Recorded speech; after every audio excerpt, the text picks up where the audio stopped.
네, 안녕하세요. 아이고, 오늘 계속, 이게 뭐냐, 릴레이 바톤식 이거 강의를 하네. 이게 주식 강의 돼서 한 번에 끊으려고 하다가 목도 아프고, 제가 좀 약간, 선을 많이 넘었어요, 강의가. 선 넘은 김에, 확실히 넘어보려고. 주식 강의하는 데서 어디서 이런 얘기해주는 강사가 없어. 이거 아주 그 리얼이고 현재 상황에 맞게끔 아주 적어요. 그 실용성 있고. 이게 전체적인 시장을 좀 보는 거를 먼저 여러분들한테 이거를 좀 가르쳐 주기 위해서요. 오늘이 현재 지금 계속 그런데 하루가 지나서 2023년 6월 30일 딱 상반기가 끝나네요. 2분기가 끝나는 시점이고. 자, 이제 2분기 영업실적이 좀 다 나오고 있죠. 더 이상 제가 그거에 대해서는 얘기는 않겠습니다. 자, 이번 강의는 저 같은 경우에는 예전에도 말했지만, 이게, 제가 다시 설명드리지만, 여러분들 초보자들은 그 증권사에서 제공하는 HTM인가? 있잖아. 차트 같은 거 정보 보지 마세요. 제가 보니까 대부분 증권사에서 이게 제공하는 정보는 다 문제가 있어요. 개인 투자자한테 오픈시키는 정보는 일종의 좀 시장을 움직이는 용도로 증권사에서 많이 써요. 그것부터 먼저 제가 설명드릴게요. 왜 제가 증권사 같은 데서 제공하는 이런 차트 같은 거를 보지 말라는 이유가 그래요. 저 같은 경우에는 그래서 네이버 증권을 추천을 드려요. 왜 그냥 인간은 자기의 이익에 따라서 어떻게 움직여요. 한비제가 말이죠. 네이버 같은 경우는 자기가 증권사가 없기 때문에 어떻게 보면 유저들한테 객관적인 정보를 이게 대주려는 의도가 확실히 드러나요. 근데 저도 증권사 4개의 계좌를 쓰고 있어요. 근데 증권사의 ATM인가 하여튼 그 차트나 정보 같은 걸 보잖아요. 이게 시장을 움직이는 용도로 써요, 증권사에서. 그리고 자기의 상품을 팔기 위해서 유리하게끔 해요. 이유는 간단해요. 증권사의 이익에 부합해서 만들어내요, 정보를. 세팅해요, 정보를. 그럼 어떻게 해요? 여러분들한테 그렇게 오히려 독이 돼요. 저도 4개 계좌를 써요. 삼성증권 계좌, 유한타 계좌, 한화투자증권 계좌, 키움증권 계좌. 그럼 이 4개 회사가 다 그지 같은 회사잖아요. 그나마 이 회사가 정보가 객관적이고 나은 편이에요, 얘네들이. 그나마 나은 편이에요, 얘네들이. 다른 애들 더 심해요. 그럼 어떻게 해요? 증권사 입장에서는 자기들의 이익에 의해서 이익을 대변하는 용도로 증권사 정보를 유포를 해요. 그럼 거기에 휘말리면 수익 거의 못 내요. 좀 이런 말 하면 그런데 증권사에서 어떤 추천 종목 계좌가 나와요. 어떤 증권사에서. 제가 처음에 그거를 몰랐는데 다 그렇지는 않은데 나중에 증권사에서 보면 어떤 게 있냐면 증권사에서 자기네들이 이게 임원들이나 자기네들끼리 해가지고 어떤 특정 종목을 사놓고 요거를 점핑을 시켜요. 이번에 키움증권 사태 한번 터졌죠. 그거는 빙산의 일각이에요. 그나마 키움증권은 굉장히 깨끗한 증권 회사 중에 하나예요. 제가 봤을 때 정보 제공 차원에서는. 근데 키움증권에서 한번 터졌죠. 얼마 전에. 근데 제가 봤을 때는 키움증권의 정보 제공이 굉장히 깨끗해요. 그나마. 다른 증권사는 장난 아니에요. 아예. 대놓고 그냥 허위 정보 찌라시 그냥 배포를 해, 얘네들은. 그런 증권사들이 수두룩해요. 저 아저씨 계속 날 째려보네. 담배 쫄아보면서. 왜 근데야. 내가 처음 본 사람인데 갑자기 내 차 앞에 그쳐서 얼쩡거리면서 이 말 하니까 도망가네. 내가 지금 카메라 돌릴까봐 저거. 아이고. 그래요. 지금 듣기 싫은 놈들이 계속 지금 껄쩍거리고 있어요. 왜 그걸 잘하냐고요? 이게 다 이게 여기저기서 들은 게 많아요.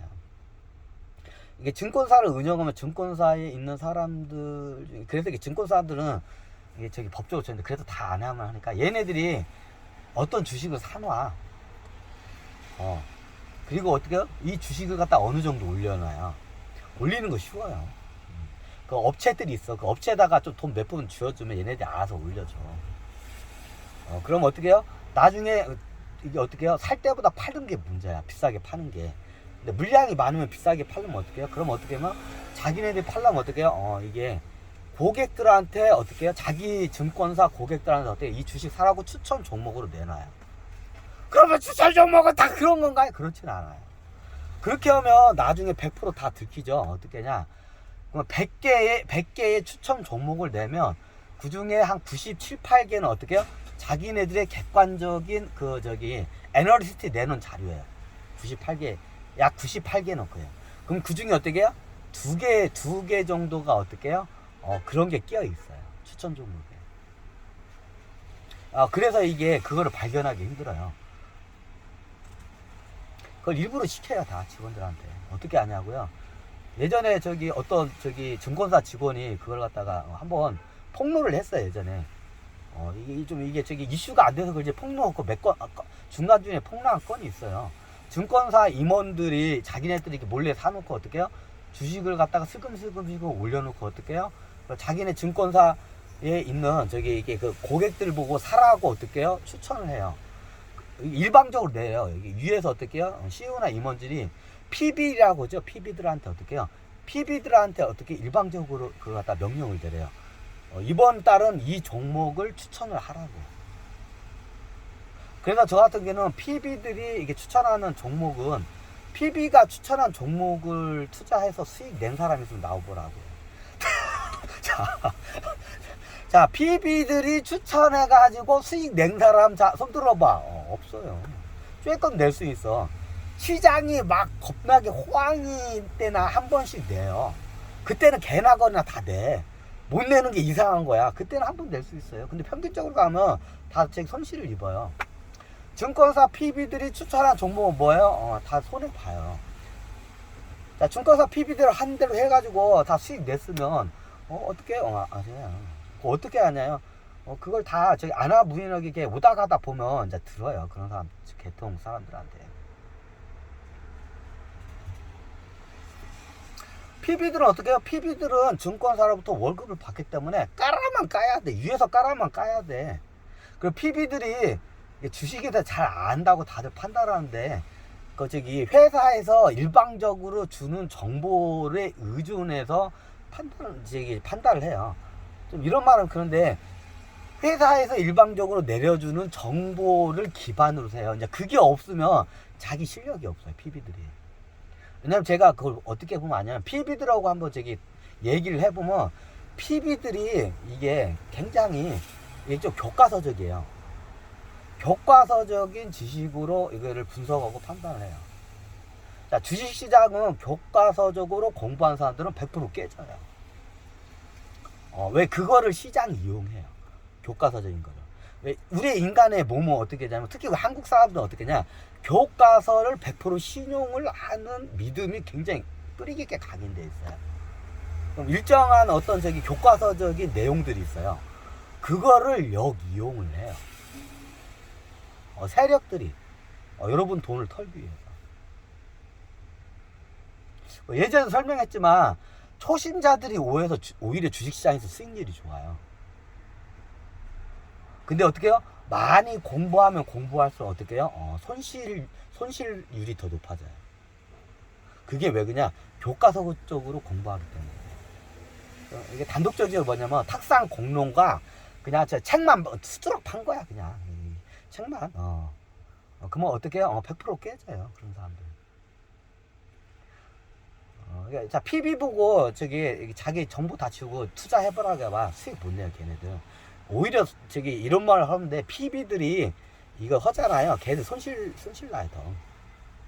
자, PB 치고 나중에 독립을 해가지고, PB 치고 독립을 해가지고 자기가 전업 투자자로 전향한 사람들 많아요.